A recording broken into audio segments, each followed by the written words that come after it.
Actes des Apôtres, chapitre 17. Paul et Silas passèrent par Amphipolis et Apollonie et arrivèrent à Thessalonique, où les Juifs avaient une synagogue.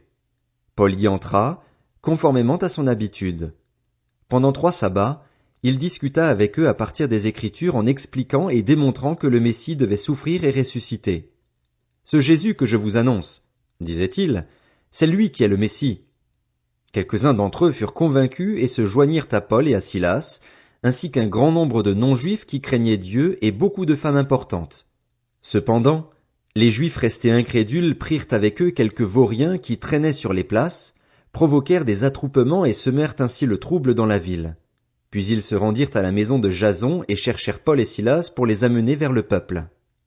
Ne les ayant pas trouvés, ils traînèrent Jason et quelques frères devant les magistrats de la ville en criant: « Ces gens qui ont bouleversé le monde sont aussi venus ici. » Et Jason les a accueillis. Ils agissent tous contre les édits de l'empereur en prétendant qu'il y a un autre roi, Jésus. Par ces paroles, ils troublèrent la foule et les magistrats, qui ne relâchèrent Jason et les autres qu'après avoir obtenu d'eux une caution. Aussitôt les frères firent partir de nuit Paul et Silas pour Bérée. Dès leur arrivée, ils entrèrent dans la synagogue des Juifs. Ces derniers avaient des sentiments plus nobles que ceux de Thessalonique. Ils accueillirent la parole avec beaucoup d'empressement, et ils examinaient chaque jour les Écritures pour voir si ce qu'on leur disait était exact. Beaucoup d'entre eux crurent donc ainsi que, parmi les non-juifs, un grand nombre de femmes en vue et d'hommes. Mais quand les Juifs de Thessalonique apprirent que Paul annonçait la parole de Dieu aussi à Bérée, ils y vinrent pour agiter et troubler la foule. Alors les frères firent aussitôt partir Paul du côté de la mer, tandis que Silas et Timothée restaient à Bérée. Ceux qui accompagnaient Paul le conduisirent jusqu'à Athènes. Puis ils repartirent, chargés de transmettre à Silas et à Timothée l'ordre de le rejoindre au plus tôt. Pendant que Paul les attendait à Athènes, son esprit était profondément indigné à la vue de cette ville pleine d'idoles. Il s'entretenait donc dans la synagogue avec les Juifs et les non-Juifs qui craignaient Dieu, et chaque jour sur la place publique avec ceux qu'il rencontrait. Quelques philosophes épicuriens et stoïciens se mirent à parler avec lui. Les uns disaient: « Que veut dire ce discoureur ?» D'autres, parce qu'il annonçait Jésus et la résurrection, disaient: « Il semble qu'il annonce des divinités étrangères. » Alors ils l'attrapèrent et le conduisirent à l'Aréopage en disant: « Pourrions-nous savoir quel est ce nouvel enseignement que tu apportes? En effet, tu nous fais entendre des choses étranges. Nous voudrions donc savoir ce que cela veut dire. » Or tous les Athéniens et les étrangers qui résidaient là ne passaient leur temps qu'à dire ou à écouter les dernières nouveautés. Paul, debout au milieu de l'Aréopage, dit: « Athéniens, je vous trouve à tout point de vue extrêmement religieux. En effet, en parcourant votre ville et en examinant les objets de votre culte, j'ai même découvert un autel avec cette inscription: à un Dieu inconnu. Celui que vous révérez sans le connaître, c'est celui que je vous annonce. Le Dieu qui a fait le monde et tout ce qui s'y trouve est le Seigneur du ciel et de la terre, et il n'habite pas dans des temples faits par la main de l'homme. Il n'est pas servi par des mains humaines, comme s'il avait besoin de quoi que ce soit, lui qui donne à tous la vie, le souffle et toutes choses. Il a fait en sorte que tous les peuples, issus d'un seul homme, habitent sur toute la surface de la terre, et il a déterminé la durée des temps et les limites de leur lieu d'habitation. Il a voulu qu'ils cherchent le Seigneur et qu'ils s'efforcent de le trouver en tâtonnant, bien qu'il ne soit pas loin de chacun de nous. En effet, c'est en lui que nous avons la vie, le mouvement et l'être, comme l'ont aussi dit quelques-uns de vos poètes. Nous sommes aussi de sa race. Ainsi donc, puisque nous sommes de la race de Dieu, nous ne devons pas croire que la divinité ressemble à de l'or, à de l'argent ou à de la pierre, sculptée par l'art et l'imagination de l'être humain. Sans tenir compte des temps d'ignorance, Dieu annonce maintenant à tous les êtres humains, partout où ils se trouvent, qu'ils doivent changer d'attitude, parce qu'il a fixé un jour où il jugera le monde avec justice par l'homme qu'il a désigné. Il en a donné à tous une preuve certaine en le ressuscitant. Lorsqu'ils entendirent parler de résurrection des morts, les uns se moquèrent et les autres dirent: « Nous t'entendrons là-dessus une autre fois. » Ainsi Paul se retira du milieu d'eux. Quelques-uns cependant se joignirent à lui et crurent. Parmi eux figurait Dénice l'Aréopagite, une femme du nom de Damaris et d'autres avec eux. Actes des Apôtres, chapitre 18. Après cela, Paul partit d'Athènes et se rendit à Corinthe. Il y trouva un juif du nom d'Aquilas, originaire du Pont, qui venait d'arriver d'Italie avec sa femme Priscille parce que Claude avait ordonné à tous les juifs de quitter Rome. Il se lia avec eux. Comme il avait le même métier, il resta chez eux et ils travaillèrent ensemble. Ils étaient fabricants de tentes. Chaque sabbat, Paul discourait dans la synagogue et persuadait des Juifs et des Grecs.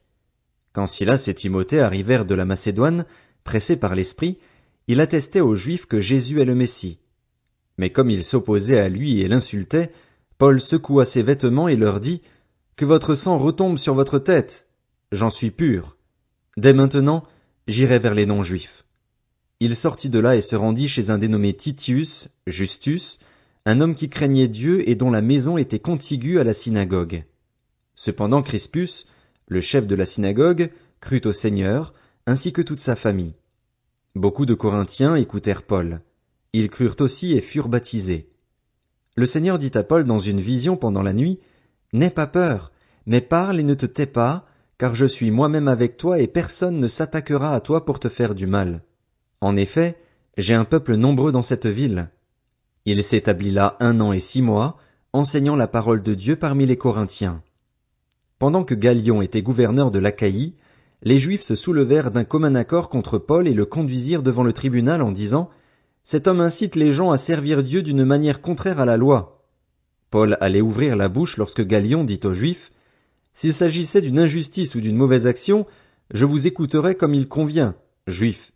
Mais s'il s'agit de discussion sur une parole, sur des noms et sur votre loi, cela vous regarde. Je ne veux pas être juge de ces affaires. » Et il les renvoya du tribunal.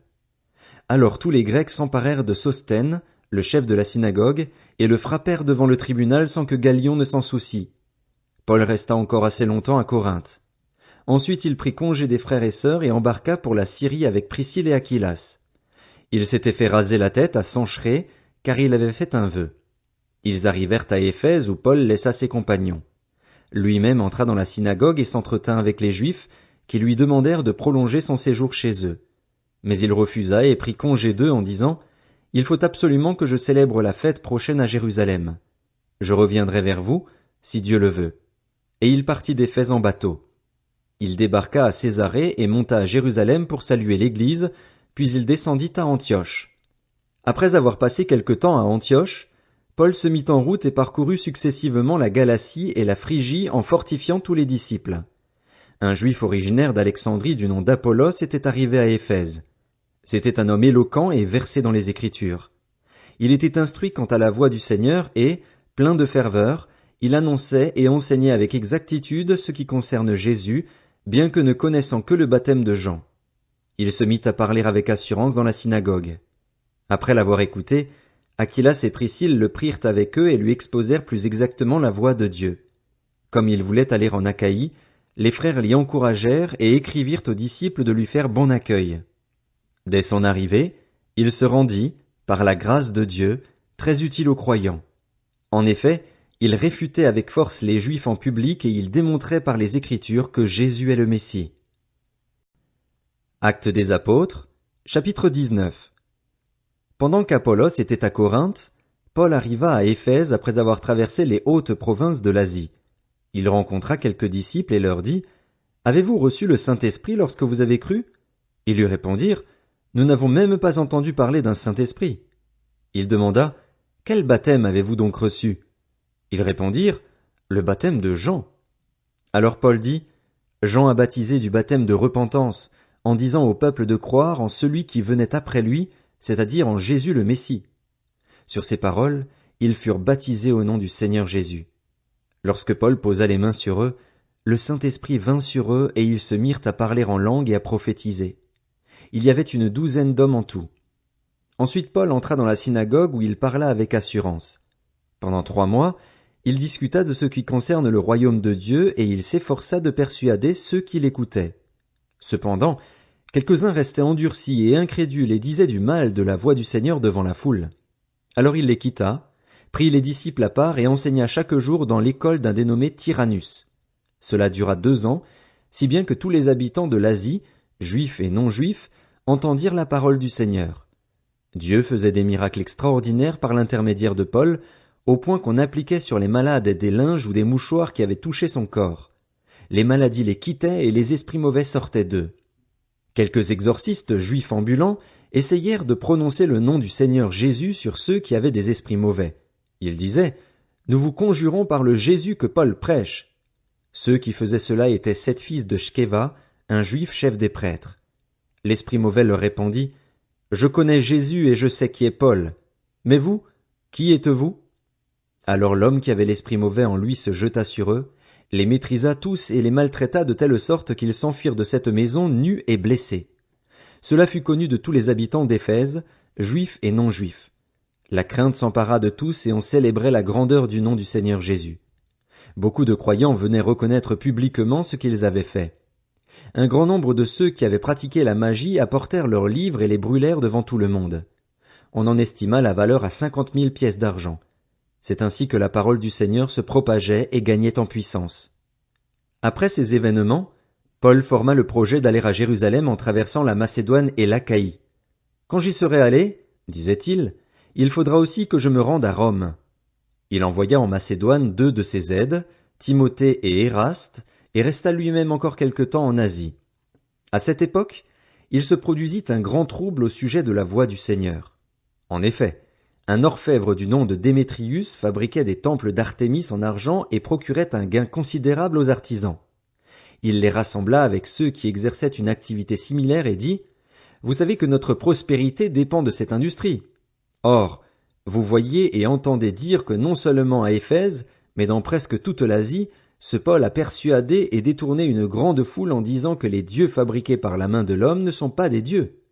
Cela risque non seulement de discréditer notre activité, mais aussi de réduire à néant l'importance du temple de la grande déesse Artémis et même de dépouiller de sa majesté celle que toute l'Asie et le monde entier vénèrent. » À ces mots, ils furent remplis de colère et se mirent à crier « Grande est l'Artémis des Éphésiens !» Toute la ville fut dans l'agitation. Ils se précipitèrent tous ensemble au théâtre en entraînant avec eux Gaius et Aristarque, des Macédoniens compagnons de voyage de Paul. Paul voulait se présenter devant le peuple, mais les disciples l'en empêchèrent, et même quelques Asiarques qui étaient ses amis envoyèrent quelqu'un vers lui pour l'inviter à ne pas se rendre au théâtre. Les uns criaient une chose, les autres une autre, car la confusion régnait dans l'assemblée et la plupart ne savaient pas pourquoi ils s'étaient réunis. Alors on fit sortir de la foule Alexandre, que les Juifs poussaient en avant, et Alexandre fit signe de la main qu'il voulait parler au peuple. Mais quand ils reconnurent qu'il était juif, tous crièrent d'une seule voix pendant près de 2 heures « Grande est l'Artémis des Éphésiens !» Cependant le secrétaire de la ville put calmer la foule. « Éphésiens, dit-il, quelle est la personne qui ignore que la ville d'Éphèse est la gardienne du temple de la grande déesse Artémis et de sa statue tombée du ciel? C'est un fait incontestable. Vous devez vous calmer et ne rien faire avec précipitation. En effet, vous avez amené ces hommes ici alors qu'ils ne sont coupables ni de sacrilège ni de blasphème envers notre déesse. Si donc Démétrius et les artisans qui l'accompagnent ont à se plaindre de quelqu'un, il y a des jours d'audience et des gouverneurs, qu'ils portent plainte.